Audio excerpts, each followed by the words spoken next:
This is Chef Kaz coming to you live from the future, where in the future they make filet mignon, brown rice, vegetable soup. And if you don't believe me, I can research the information and forward it to you. Hit me up on Twitter @ChefKaz. We'll get the information right over to you. So the first thing we're going to do is heat up our sautoir. A sautoir, which I'm probably almost certainly pronouncing incorrectly, but it's spelled S-A-U-T-O-I-R, is a straight-edged, flat, low pan that you can put a lid over, versus a saute pan, which has sloped sides. Also got my hot water for my broth on the stove here, and I'm going to be making about 8 portions. So I've got about 2 gallons of water in my stock pot, maybe about 1.5 gallons of water, but that's up to you. Make it to your desired thickness and consistency. Remember, the more water you use, it's going to be a little more diluted, a little less flavorful, or you have to add more components. If you use a little bit less water, you can use the same amount of components, get a lot more ingredients. You know, you get like that kind of chunky. It's a meal. It's a soup that's also a meal. So let's move over to some of the components we're going to be using that we're heating up the pan for. We have some portobello mushrooms and sliced button mushrooms, and we're going to saute these and get a really nice umami flavor. We're going to get a really bold, kind of woodsy, earthy flavor that is going to be imparted into our broth. Then we have our roast garlic paste, which we've made beforehand, as you can see on chefkaz.com. And what we did is imparted dark roast garlic flavor into this by just slow roasting it in olive oil with some sea salt while covered on a low simmer over a long period of time while stirring it pretty much every 10 to 15 minutes to make sure it doesn't burn. This is just roasted garlic over time, nothing else.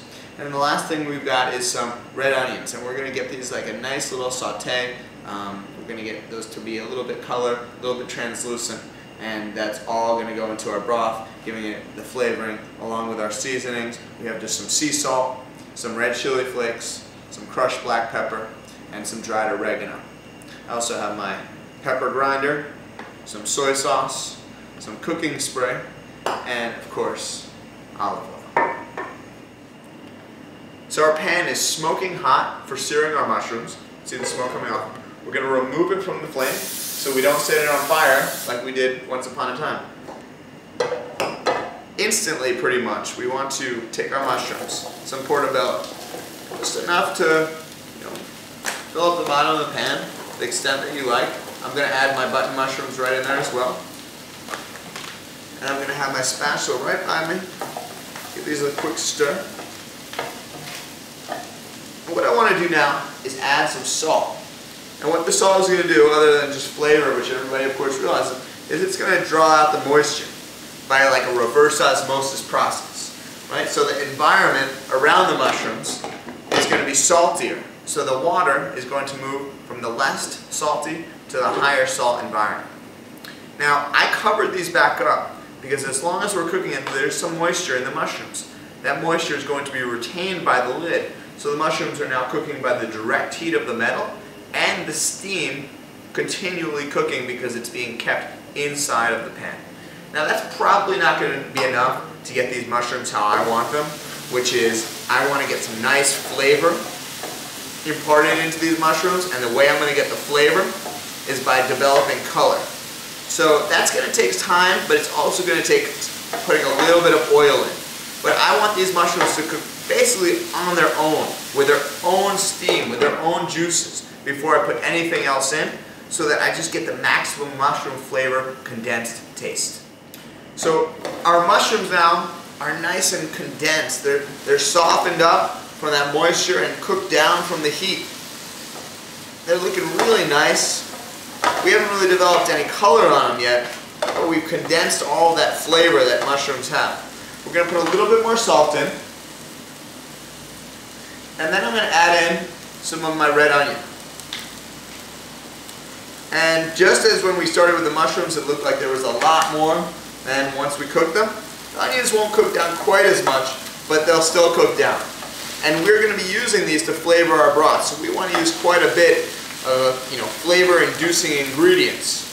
And I'm going to stir these around, basically get a homogeneous mixture with the onions and mushrooms. And I'm going to pour in a little bit of my fresh and easy olive oil.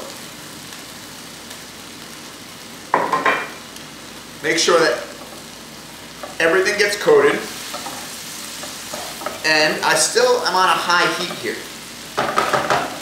And I want to actually cover that pan back up, because once again, I'm going to use the steam as well as the direct heat from the metal, and then the indirect heat from the metal. It's actually direct heat, but it's from the metal into the oil, because oil is also going to retain heat, which is going to cause a different cooking process, which results in different flavors imparted into both the mushrooms and the onions.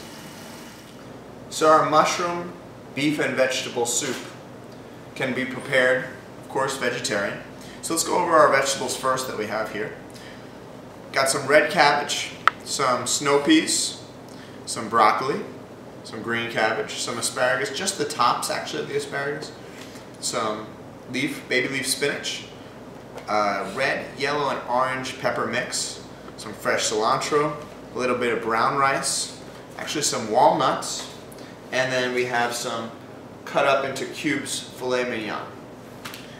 What you're going to want to do is contemplate which vegetables you want to use. If you're using some other vegetables that maybe, for example, carrots are a little bit more dense, you're going to want to put those in earlier on. You can ask yourself also, do I want to roast the vegetables, or do I just want to put them in raw?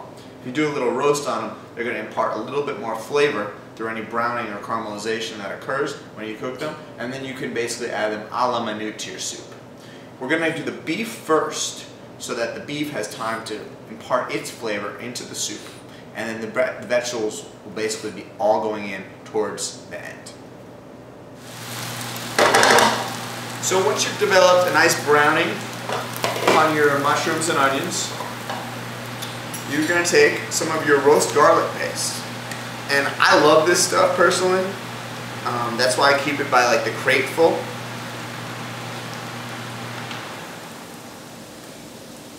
And put a nice amount of it into my mushroom and onion mix. I'm going to sprinkle a little bit of red pepper flakes, some dried oregano, a little bit of black pepper, and I've also got some soy sauce here. And you can use any soy sauce of your liking. Low sodium soy sauce is of course going to be great for you, but if you just replace that low sodium with more salt to get the flavor you want, then it didn't really do its purpose. Another option is tamari, which is a gluten-free soy sauce, which could obviously be used for people with any gluten allergies or celiac disease. You're going to stir together your mixture. We can turn our heat back up to high if we reduced it so that our mushroom and onion mixture was slowly cooking, which probably should have said in retrospect. Maybe cut that part out. Sorry. And we're going to stir together all of the garlic, mushrooms, and onions. And again, this is all the flavor that we're going to be imparting into our broth. This is what the base taste of our soup is going to be. So think about, maybe a traditional Chinese vegetable noodle soup or tofu-based soup. And it's not really that miso taste because we're not using a ton of soy. We don't want to get the flavor solely from the soy sauce. We want that to add a component, add an element. But really, all of the flavor is coming from the mushrooms, the onions, and the garlic. And really, those are some intense flavors. Those are some really nice earth, hearty flavors. And that's good enough for me. We've got our hot water already on heat, already with steam coming off, and our mushroom, onion, garlic mix all set.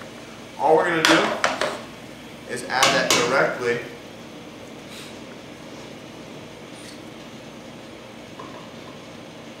be careful so it doesn't splash you too much. Maybe that's the best way to do it.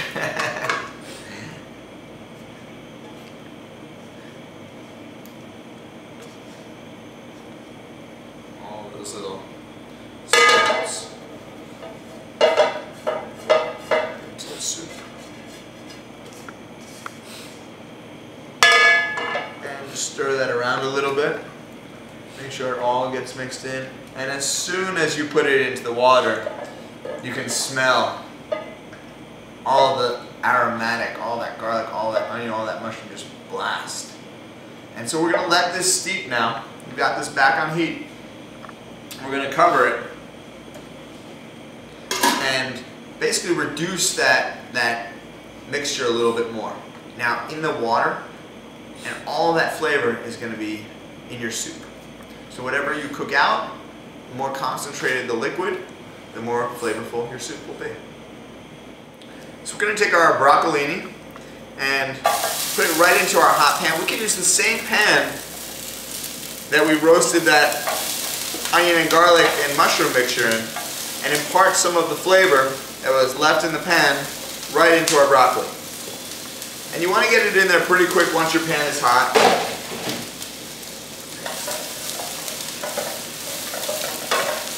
And stir it around and absorb all of those little leftover particles from the onion and garlic.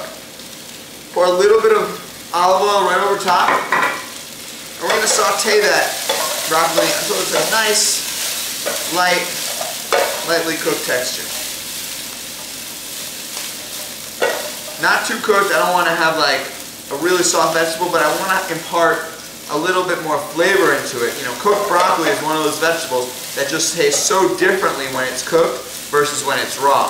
When you eat broccoli raw, it's kind of like eating grass. When you eat it cooked, it can taste really, really good. A little bit of salt. Turn down my heat a little bit.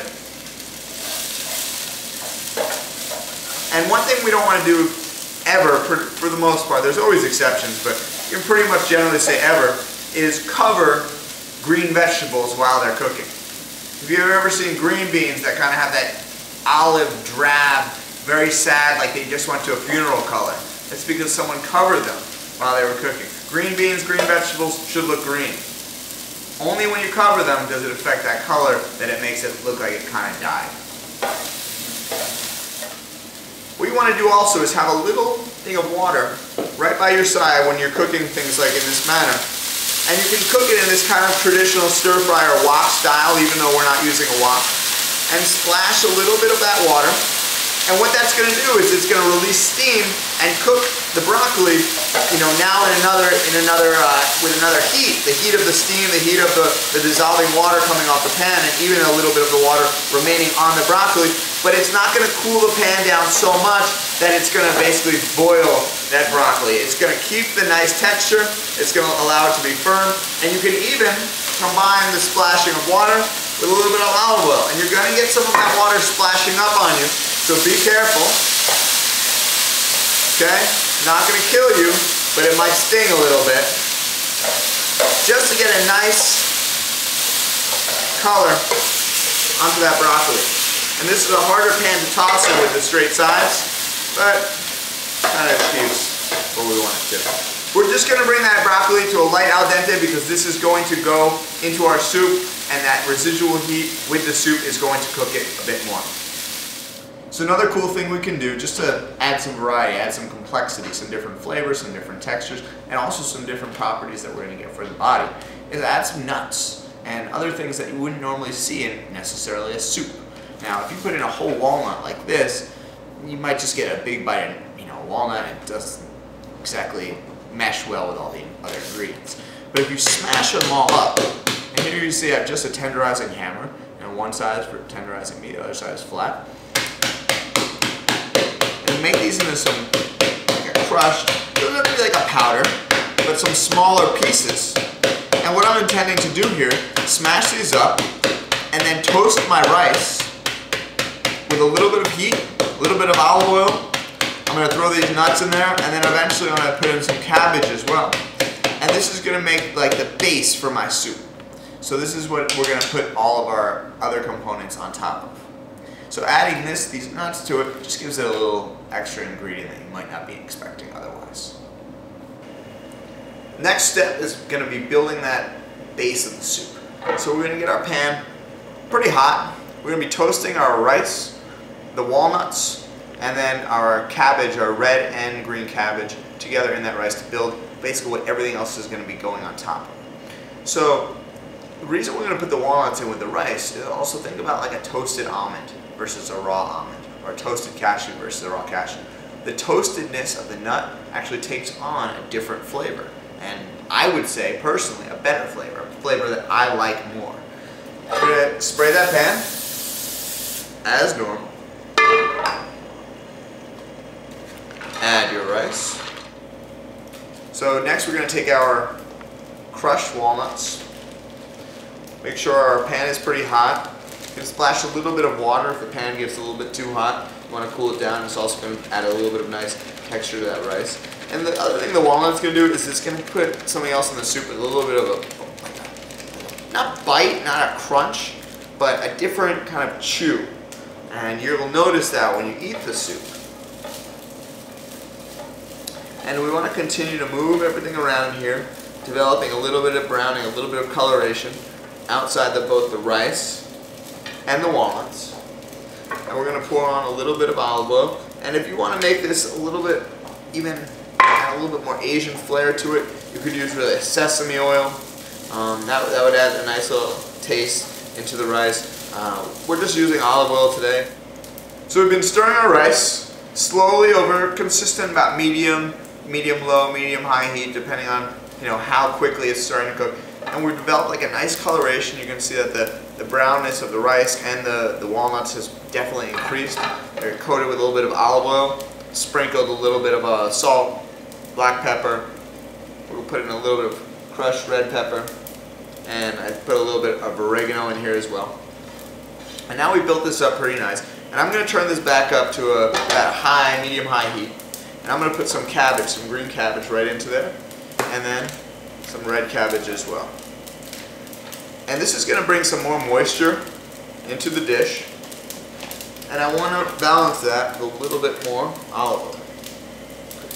I want to develop a nice crisping, nice color on now the rice, the walnuts, but also on the cabbage. Cook that cabbage down just slightly so it's not so crispy, so it's not so,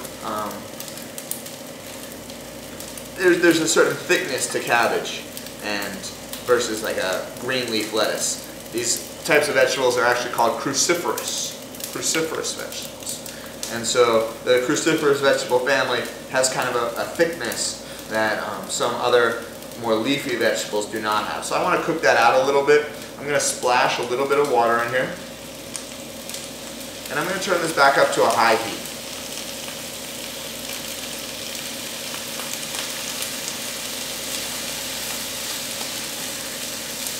Stir that around just a little bit more.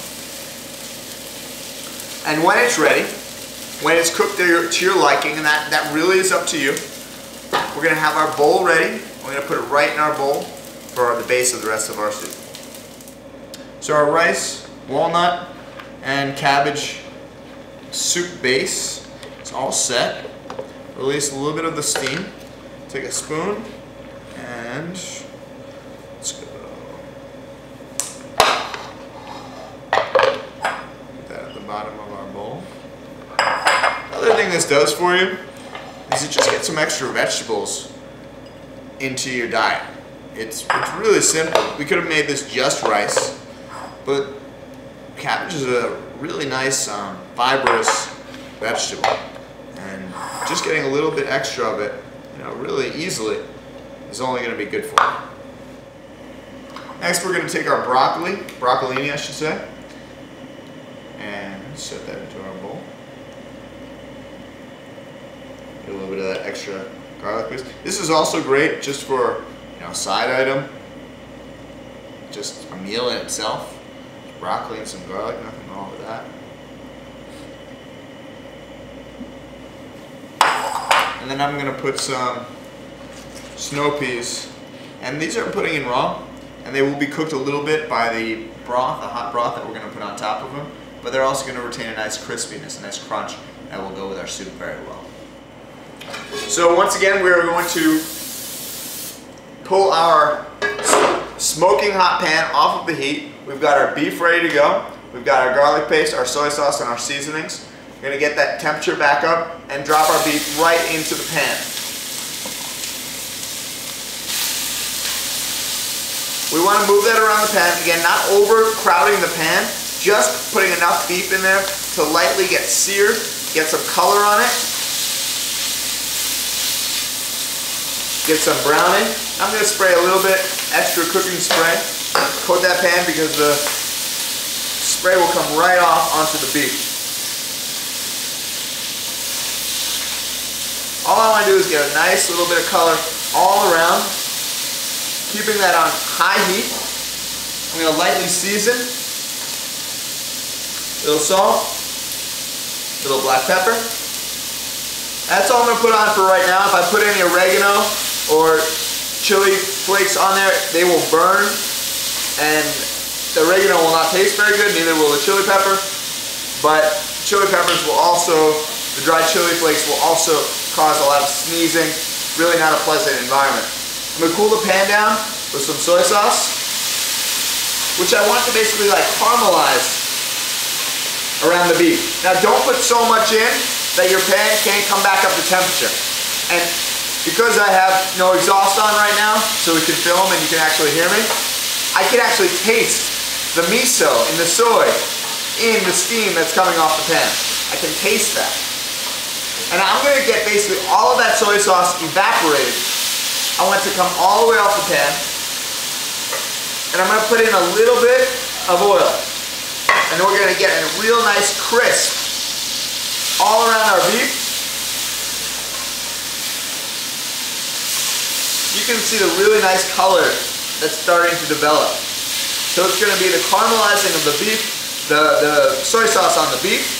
It's also going to be the browning of the beef itself, the Maillard reaction. So when our beef has got a nice dark browning around it, but not completely where we want it yet, we're going to add in some onions.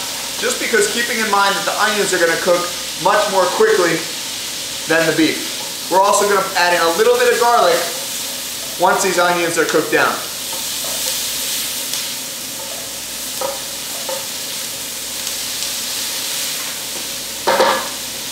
You can also toss your pan, practice at home. Do try this at home. Do. Kids, do try this with your parents' permission. $5 the first minute, 99 cents each additional minute. A couple other options you can do are adding some ginger to your beef, adding maybe some jalapeno, something else spicy to it.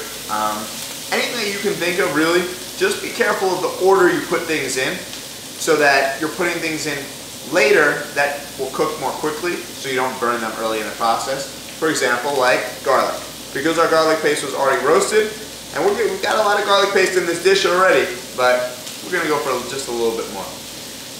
Because this was already roasted, it has to go in at the very end so we don't burn it. And I've reduced the heat now to about a medium from that high heat. And all I want to do is melt this garlic paste down and get it evenly spread all over this beef. You know, cooking really is a very sensual process. You really have to feel it out. And you can really see a lot of the attention to detail in how much someone has really kind of paid attention in how much they felt one with the food, if you will. And I'm not sure if you get all that, but think about it. That's Chef Kaz, tips from the future. Your beef is nicely browned to the degree that you would like it to be. Pour some of that right on top of the rice and vegetables. And we've got our hot broth ready to go. All those mushrooms, onions, and garlic as well. Now we really want to try to get some of those mushrooms into the bowl. Make for a really nice combination with the beef itself.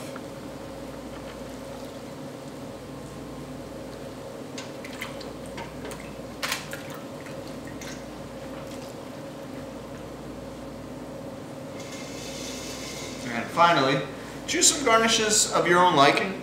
I really like fresh bell peppers, especially the color yellows, oranges, reds, because they're going to be a little bit sweeter. Most things that you see in nature that have developed more color, it's a process of photosynthesis in the plant, and there's some sweetness, some sugars actually develop, and that's what the coloration is. And then finally, I'm going to put a little bit of fresh cilantro on top, and then last but not least, some sesame seeds. We're going to